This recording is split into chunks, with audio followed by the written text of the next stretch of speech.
Hi, Bruce here again, and we've got another BK1459B.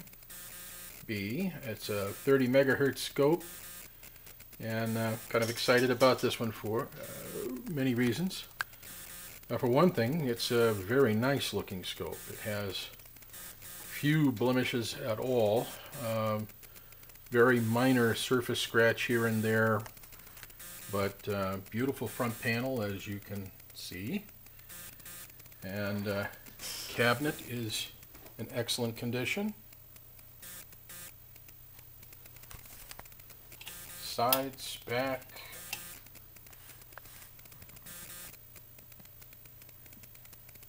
stand, everything about it first class.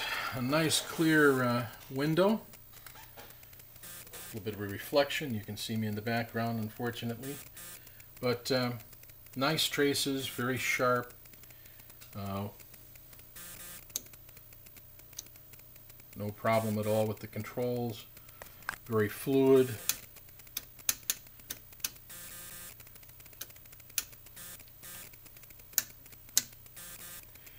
Yeah, no noise. And all of the functions, I don't think there's a single thing on this that's not functioning properly, and we'll start to take you through some of the testing here. To begin with, let's take a look at the positioning controls. Here's the control for A, which, as you can see, I can position the A wave over B, and the two of them look identical. They meld into one. That's a good sign. Both channels are equivalent in amplitude. And you notice how fluid that motion was. That's good too.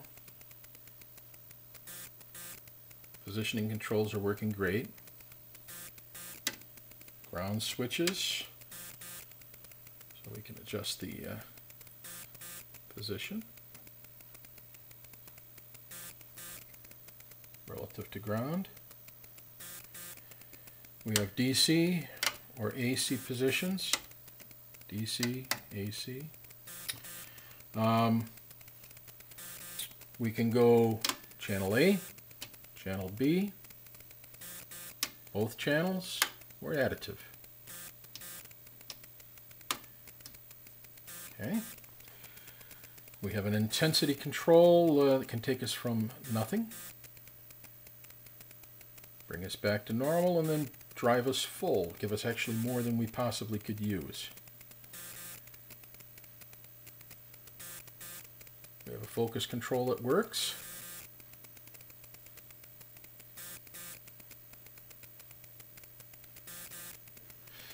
All right.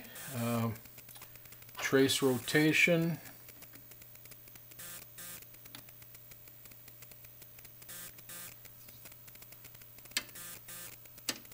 And we'll adjust that so that we can level out our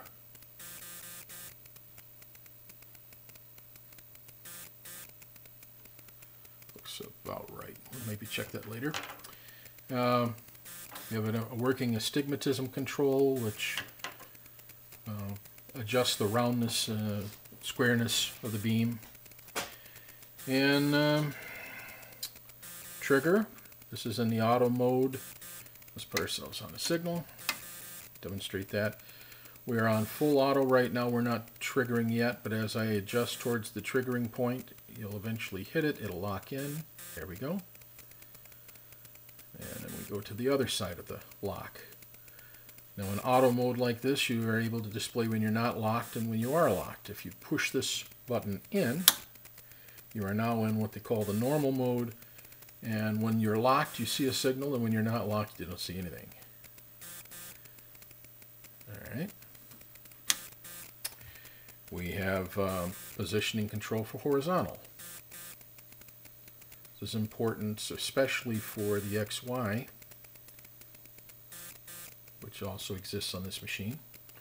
We have, we can pull this, there we go, we can pull this position switch out, and we get a ×5 magnification, and it's working. And as I said, we have an XY position. It's the last position of the sweep time range control switch. And in this, the position horizontally and vertically is controlled by the position of channel 2 is horizontal, position of channel A is vertical. Right now we have both channels with an identical signal, so we have a single lobe Lissajous pattern, which indicates that both channels are equivalent. Let's go ahead and put ourselves back into regular sweep. Once again, adjust our position controls.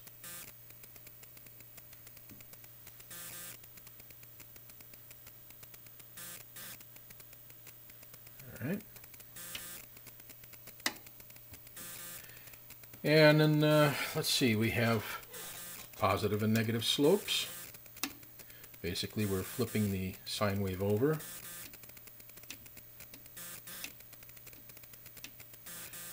We have a coupling switch for triggering. We can adjust low frequency distortion out, high frequency. We can go DC. AC coupling. We have the source right now for the triggering is channel A. We could make it channel B, or we could go external. If we go external, we lose our sweep because right now we don't have an external reference. And there's also an AM detector mode. You'll have to read the manual about that one. We have a video position switch, and then we have a fixed switch. Again, I'm going to refer you to a manual. I've not used either one, so they do seem to be okay for as much as that's worth. Let's go ahead and check the probe calibration point. I'm going to disconnect my signals here, and we're going to connect up a probe.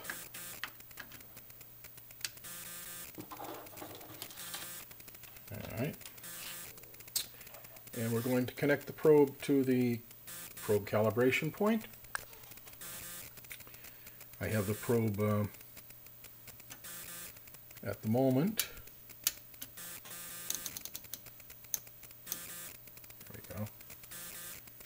At the moment, I'm in the ×1 position. This allows the signal to be displayed at its full value. The probe does not act as a divider with the signal. If I put it in the ×10 position, then I get 1/10 of the signal on the scope. And I'll have to kick up the signal to see it. But in this case now, the impedance is such that I'm able to easily see the capacitance effect on the probe. So like here, I'm going to adjust my probe. I've got a screwdriver that goes into the adjustment hole, and I'm looking for the screw. There we go. And what I'm going to do is I want to adjust that signal so that it gives me the squarest signal. Now, that was not it, obviously. Now I'm going to come back the other direction. Oops, now I've overshot. And we go back again, and I look for the squarest. There we go. So now we have it properly adjusted for capacitance compensation. And we could do the same thing for channel 2 if we wanted to see that it was functioning.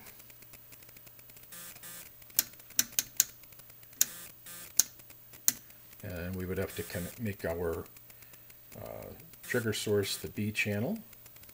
And there we go. And we are displaying our square signal.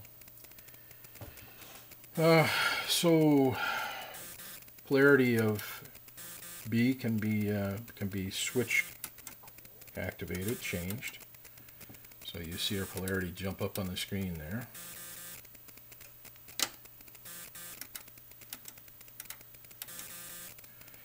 And that really is it. We've covered all of the functions on the face here as much as I can. And I guess at this point we're going to jump into the testing of the vertical and the time-based amplifiers and oscillators on the scope. So bear with me while we sit up. Okay, we have a power supply connected up to a voltage divider, which is being monitored by a voltmeter. Right now we're adjusted to 20 volts. 20 volts from the supply. 20 volts coming off of the pot, going into the scope. And right now we are on channel 1. Channel 1 here. And we're at ground potential, and we've centered ourselves on the scale. If I put this into DC mode, we see ourselves rise 1, 2, 3, 4 divisions. We are right now at 5 volts a division, so we're reading 20 volts. And that is what we had on our meter. So that's worked out well. Let's go ahead and adjust ourselves downwards to 10 volts. There we go. We're at 10 volts. And now we are writing at 1, 2 divisions. Check our ground. Ground is centered. And we pop up 2 divisions. All right.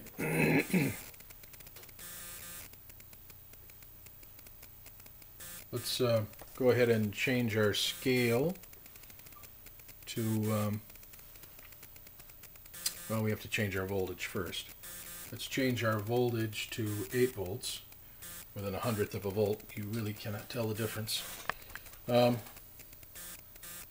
change. There's our 0.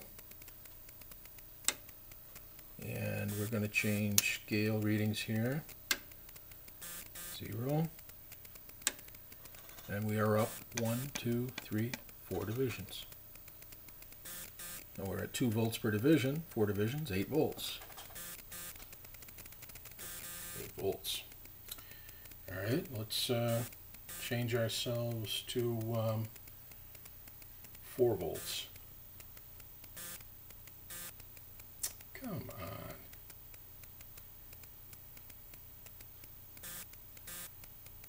All right, 4.0. 4 volts, and we're going to go to the 1 volt per division scale, check our 0 again, and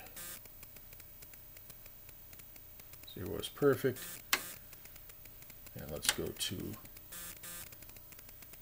DC. We are 1, 2, 3, 4 divisions.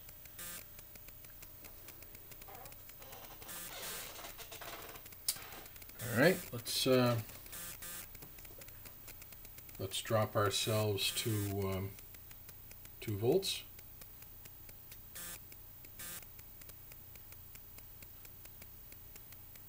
Yep, 2 volts. And check our 0. 0 is perfect. Go back to 2 volts, and we are 1, 2, 3, 4 divisions right on the line. Okay. Let us go to 0.2 volts per division. In order for me to do that, I have to be 0.8 volts maximum.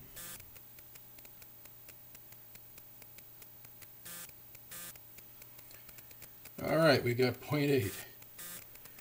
And we will change our scale now to 0.2 volts per division. Double check our 0. 0 looks fine.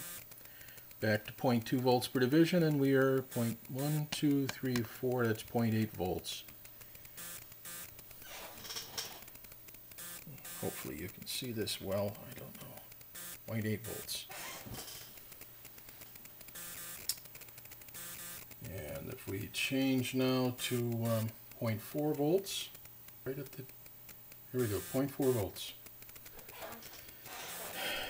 Alright, we're on the 0.1 volt per division scale. The 0 has held. Yeah.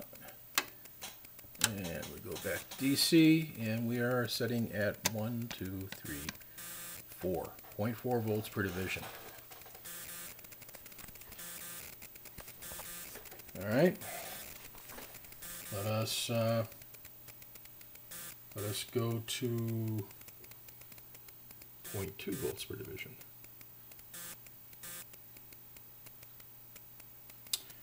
(200 millivolts is 0.2 volts. We put ourselves on the 50 millivolt per division scale. We check our ground. The ground is held. And we find that we are 1, 2, 3, 4 divisions up. Starting to pick up a little bit of noise, but that's to be expected at this range. But 4 times 50 millivolts is 0.2 volts, 200 millivolts. So that held.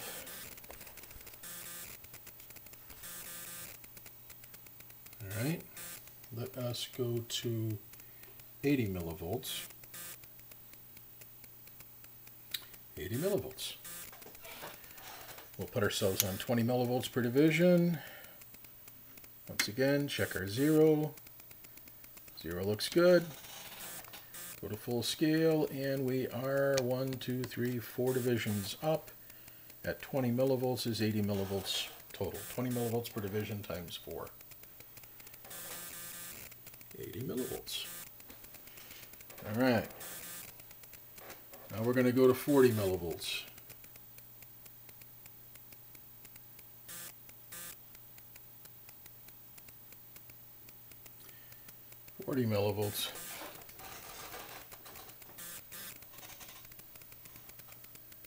All right, ground, 10 millivolts per division, the ground held, and let's go to DC, and we are sitting at 1, 2, 3, 4. So that's 4 divisions at 10 millivolts a division, 40 millivolts. Looking good.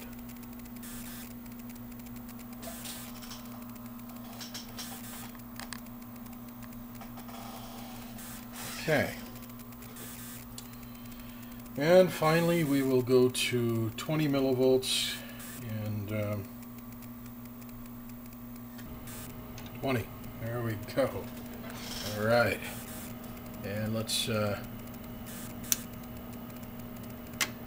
our ground. Ground is looking very good. Go to DC, and we find ourselves at 1, 2, 3, 4. 4 divisions, somewhat fuzzy line. Not unusual at this point. We are at the lowest scale, and I'm picking up a lot of noise. But we've essentially proven ourselves to be accurate voltage-wise over the entire range of this switch. We're going to do the same thing now for channel 2, and we'll move on. Okay, we've now installed our probe on channel 2, and we are at the 5 millivolts per division scale. That's the lowest voltage per division scale, so we're going to go in reverse this time. But I'm already set up here to be at 20 millivolts. And we're zeroed, and we're going to put ourselves on DC, and we see ourselves pop up 1, 2, 3, 4. Slightly noisy signal, but at 5 millivolts per division, that's to be expected. But that's 5 times 4 is 20 millivolts, so that's excellent.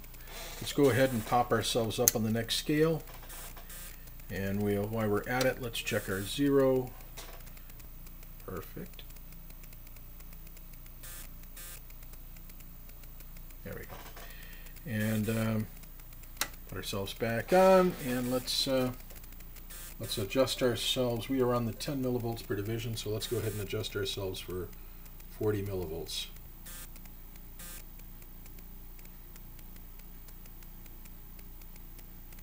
There we go. 40 millivolts. And we see that we are at 1, 2, 3, 4 divisions right on the line. Ground. This just a tear, okay, and then full scale, 4 divisions. Well, I got rid of a lot of the reflection. Well, we'll see how that works out. It's not perfect. The glass is very clean and shiny. There's no scratches on the faceplate, so we get a really nice reflective surface here. I'm sorry. Let us go ahead and try the 20 millivolt per division scale. Our 0 looks good, and we will adjust ourselves for 80 millivolts right there.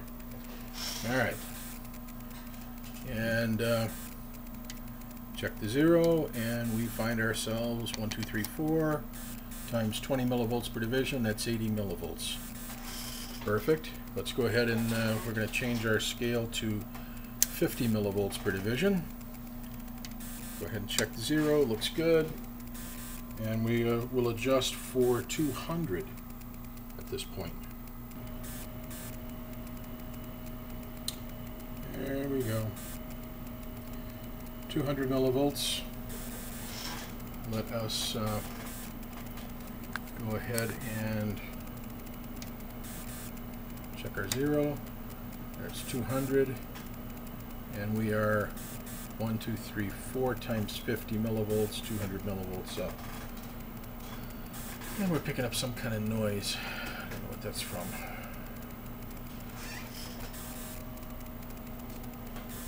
Let us go ahead and raise our scope up to 0.1 volts per division. And we want to go to 0.4.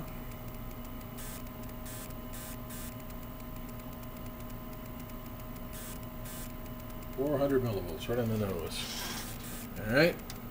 Check the 0. 0 looks good, and we are 1, 2, 3, 4 divisions up at 0.1 volts per division, be 0.4 volts. Looks good. Let's go ahead and raise ourselves up to the next position, 0.2 volts per division. Check the 0. 0 looks good, and we go up to 0.8. 0.8. Check the 0. 0 is good. And we are up 1, 2, 3, 4 divisions. Now we don't have the reflection, but you can't. There we go. We can see the grid better. So we are up 4 divisions on the grid.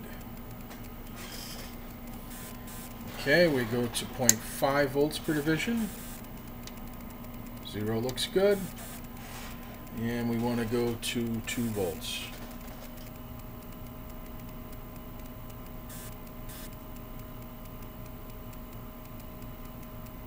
.005, that's certainly good enough. Ground looks good, and we are up 1, 2, 3, 4 divisions. Times 0.5 is 2 volts. Switch our scale to 1 volt per division. We are at 2 divisions up right now, but we're going to kick ourselves up to 4 volts. And there we go, 4 volts. Ground looks good. And we are up 1, 2, 3, 4 divisions. Go to 2 volts per division.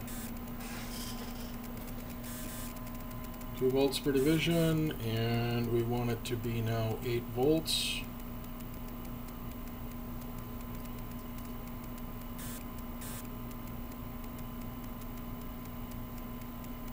There we go, 8 volts. Ground, and we are up 1, 2, 3, 4 divisions again. 8 volts, 4 times 2. Finally, 5 volts per division.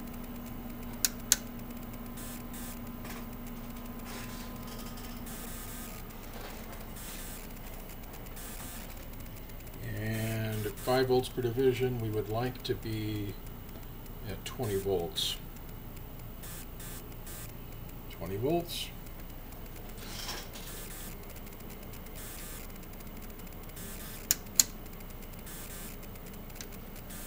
Ground is, it really looks pretty good. DC, we are up 1, 2, 3, 4 times 5, 20 volts. 20 volts. Looks good. So, we just completed the DC analysis of both channels. Both channels responded perfectly to the voltage signals put in on every range selection switch. So voltage is able to be measured accurately on this. So the next thing we're going to do is we're going to check our time base. We're going to do it with a triangle wave. As I've explained in the past, I use a triangle wave because a triangle is a straight line followed by another straight line. You can tell when the lines are straight. So if the lines look straight and we know that we are able to read voltage accurately on this meter, then whatever voltage signal we put in, it's not only drawing it properly, but it's going to measure it properly. And then the only thing left is whether or not the time base, the movement from left to right, is accurate. So we're going to verify that by putting in known signal frequencies and then trying to span the full range with that and see how we do. So we'll move into that next.